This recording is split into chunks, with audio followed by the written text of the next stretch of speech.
فقیرانہ آئے صدا کر چلے، میر تکی میر کی غزل ہے۔ اس کے کل 6 اشعار آپ کو پڑھائے جائیں گے، پر سب سے پہلے قافیہ سمجھ لیں۔ قافیے کے معنی پیچھے آنے والے کے ہوتے ہیں۔ شاعری کی اصطلاح میں قافیہ ہم آواز الفاظ کو کہتے ہیں جن کے آخر کے کچھ حروف ایک جیسے ہوں، پہلے شعر کے دونوں مصروں میں، جیسے یہاں پہلے مصرے میں صدا اور دوسرے مصرے میں دعا ہے، اور باقی اشعار کے صرف دوسرے مصرے میں ردیف سے پہلے آتے ہیں، جیسے وفا، دوا، ادا، دکھا، کیا۔ تو یہاں سے آپ کو ایک تو مطلع کی پہچان ہوگی کہ مطلع کے دونوں مصروں میں قافیہ آتا ہے۔ اب ہم سمجھتے ہیں کہ ردیف کیا ہوتا ہے۔ ردیف کے معنی گھڑ سوار کے پیچھے بیٹھنے کے ہیں۔ شاعری کی اصطلاح میں ردیف ایک یا ایک سے زیادہ الفاظ بھی ہو سکتے ہیں۔ ان الفاظ کو کہتے ہیں جو پہلے شعر کے دونوں مصروں میں اور باقی اشعار کے دوسرے مصرے میں قافیے کے بعد بغیر کسی تبدیلی کے بار بار آتے ہیں۔ تو یہاں سے آپ کو مطلع کی پہچان ہو جانی چاہیے، اور مقطع کی پہچان میں بعد میں سمجھاؤں گا کہ اس میں صرف شاعر کا نام کی جگہ تخلص آتا ہے۔ پہلا شعر ہے، فقیرانہ آئے صدا کر چلے، میاں خوش رہو ہم دعا کر چلے۔ اس شعر میں صنعت تضاد کا استعمال کیا ہے، یعنی دو ایسے الفاظ جو ایک دوسرے کی ضد ہوں، یہاں پہ آئے اور چلے۔ اسی طرح صنعت مراعات النظیر کا استعمال بھی کیا گیا ہے، یعنی جب شاعر کلام میں ایک چیز کا ذکر کرے اور پھر اس کی مناسبت سے اس سے مختلف چیزوں کا ذکر کرے جن میں باہمی کوئی تضاد نہ پایا جائے۔ جیسے فقیر ہے تو ہم جانتے ہیں کہ فقیر آتا ہے، صدا لگاتا ہے، دعائیں دیتا ہے اور چلا جاتا ہے، یعنی ایک ترتیب سے بات ہو رہی ہے۔ یہ ہم عام دیکھتے ہیں۔ اس کے علاوہ اس شعر میں علامت ندائیہ کا بھی استعمال کیا گیا ہے، یعنی ایکسکلیمیشن مارک کا۔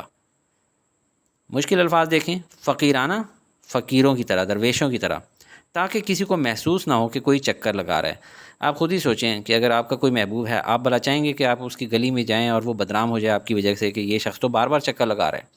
صدا کے معنی ہے آواز لگانا۔ میاں یہ اپنے پیار محبت سے اپنے محبوب کو بلا رہے ہیں، اور ایکسکلیمیشن مارک ندائیہ آواز کے لیے، جب بلند آواز میں میاں اس طرح بولنا ہوتا ہے تو پھر یہ ایکسکلیمیشن مارک ندائیہ کی علامت لگائی جاتی ہے۔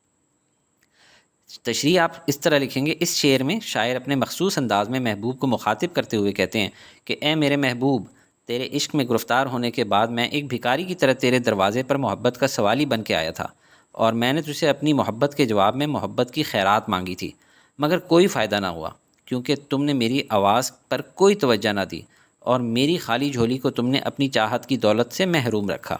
لیکن اس کے باوجود میں تم سے خفا نہیں ہوں، اور نہ ہی مجھے تم سے کوئی گلہ ہے، اور میں تمہیں کوئی الزام بھی نہیں دیتا، بلکہ میں تمہارے دروازے سے خالی ہاتھ لوٹتے ہوئے تمہیں یہ دعا دیتا ہوں کہ اللہ تمہیں ہمیشہ خوش و خرم رکھے اور تم سدا پھولوں کی طرح ہنستے مسکراتے رہو۔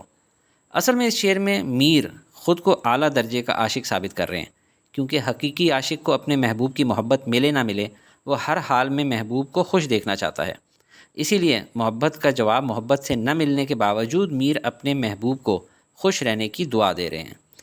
اس میں آپ مماثل شعر تشریح میں لکھ سکتے ہیں، خدا نصیب کرے ان کو دائمی خوشیاں، عدم وہ لوگ جو ہم کو اداس رکھتے ہیں۔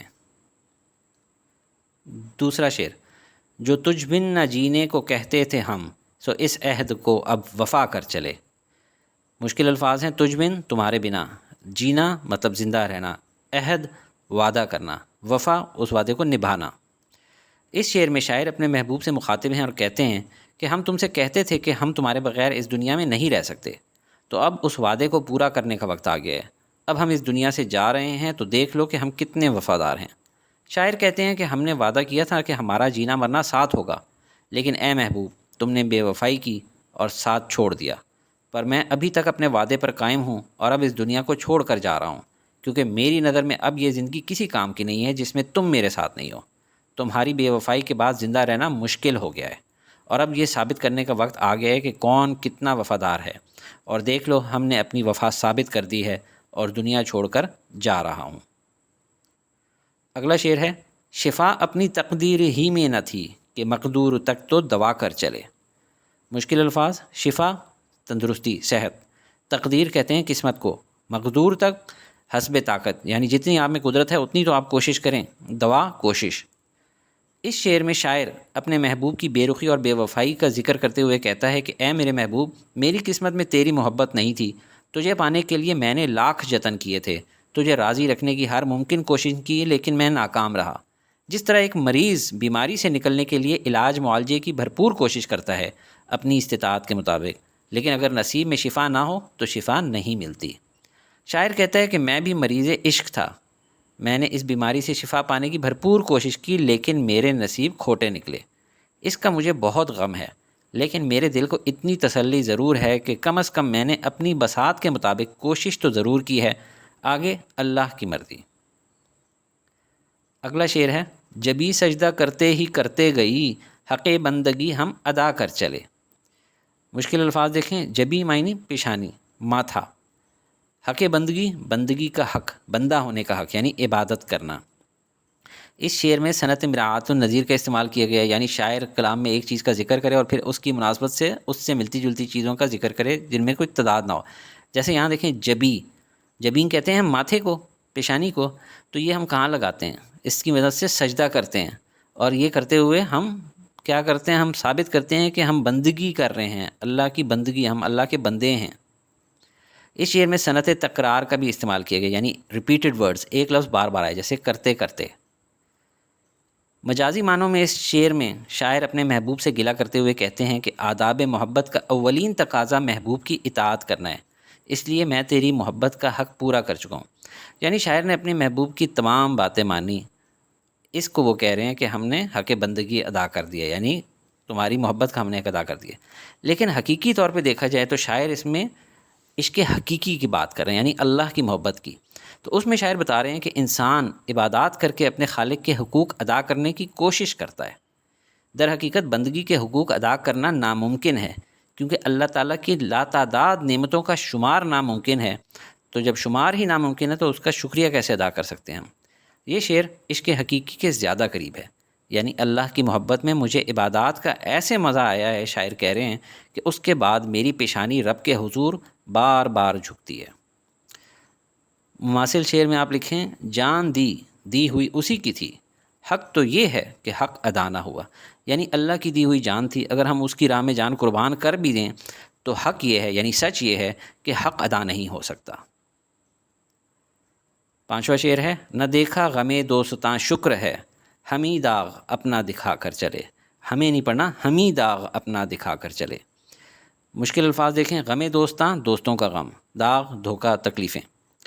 میر تقی میر نے اپنی ساری عمر دکھوں اور مصیبتوں میں گزاری تھی۔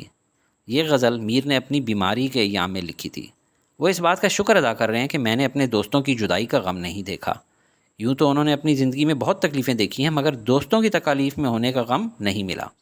اب چونکہ میر بیمار ہیں اور اپنے علاج معالجے کی پوری کوشش کر چکے ہیں اور انہیں یقین ہو چکا ہے کہ ان کا وقت آخر آ چکا ہے، تو وہ شکر ادا کر رہے ہیں کہ مجھے اپنے کسی دوست کی موت کا دکھ نہیں دیکھنا پڑا، بلکہ وہ میں ہی ہوں جس کی موت کا دکھ میرے دوستوں کو دیکھنا پڑے گا۔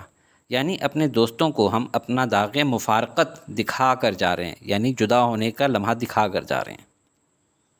آخری شعر، کہیں کیا جو پوچھے کوئی ہم سے میر، جہاں میں تم آئے تھے کیا کر چلے۔ یہ جو کہیں کیا جو پوچھے، اس میں آپ کہیں کیا، یہاں پہ سوالیہ نشان آنا چاہیے، لکھا نہیں جائے گا لیکن پڑھا اس طرح جائے گا، کہیں کیا جو پوچھے کوئی ہم سے میر، یعنی اگر ہم سے کوئی پوچھے تو ہم کیا بتائیں گے اسے۔ مقطع ہے، آخری شعر، یہ اس کی پہچان ہے کہ اس میں شاعر اپنا تخلص استعمال کرتا ہے اور اس پہ یہ نشان لگا ہوتا ہے۔ مشکل الفاظ میں یہاں پہ جہاں کہتے ہیں دنیا کو، یہ سارا جہاں۔ سہل ممتنع کا شعر ہے، یعنی اتنا آسان شعر جس سے آسان شعر کہنا ممکن ہی نہ ہو، سہل کہتے ہیں سہولت سے۔ اور صنعت تضاد اس میں استعمال کی گئی ہے۔ تضاد مطلب اس کی ضد موجود ہے، ایک لفظ ہے ایک اس کی ضد ہے، یعنی اپوزٹ ورڈز۔ کون کون سے؟ ہم اور تم۔ شاعر اس شعر میں اپنی بے مقصد گزری ہوئی زندگی پر افسوس اور ندامت کا اظہار کر رہے ہیں کہ اللہ تعالیٰ نے تو ہمیں دنیا میں اپنا خلیفہ بنا کر بھیجا تھا کہ ہم اس کی عبادت کریں، خود بھی اچھے کام کریں اور دوسروں کو بھی نیک راہ پر لگائیں، اور ایسے کام سر انجام دیں جو دنیا میں باعث عزت اور آخرت میں باعث مغفرت بنیں۔ لیکن افسوس، ہم دنیا میں آ کر یہاں کی رنگینیوں میں ایسے کھوئے کہ موت اور آخرت کو بھول ہی گئے، اور ہم محبوب مجازی کو پانے کی خاطر اس کے در کے یوں فقیر بنے کہ محبوب حقیقی اللہ تعالیٰ کو بھول ہی گئے، اور اس فانی دنیا کی خاطر مرنے کے بعد نہ ختم ہونے والی زندگی کو برباد کر دیا۔ لہٰذا میر کہتے ہیں کہ اب مجھے احساس ہو رہا ہے کہ میں نے تو اپنی آخرت کو برباد کر دیا ہے۔ اگر کوئی مجھ سے پوچھ بیٹھے کہ تم نے دنیا میں اللہ کو راضی کرنے والے کیا کام کیے ہیں، تو مجھے افسوس ہے کہ میرے پاس اس سوال کا کوئی جواب نہیں، اور جب میں دنیا میں اس کا جواب نہیں دے پا رہا تو آخرت میں بھلا کیسے جواب دوں گا اور اللہ کو کیا منہ دکھاؤں گا؟ اس کی تشریح میں آپ مماثل شعر لکھ سکتے ہیں: جگہ جی لگانے کی دنیا نہیں ہے، یہ عبرت کی جا ہے، تماشا نہیں ہے۔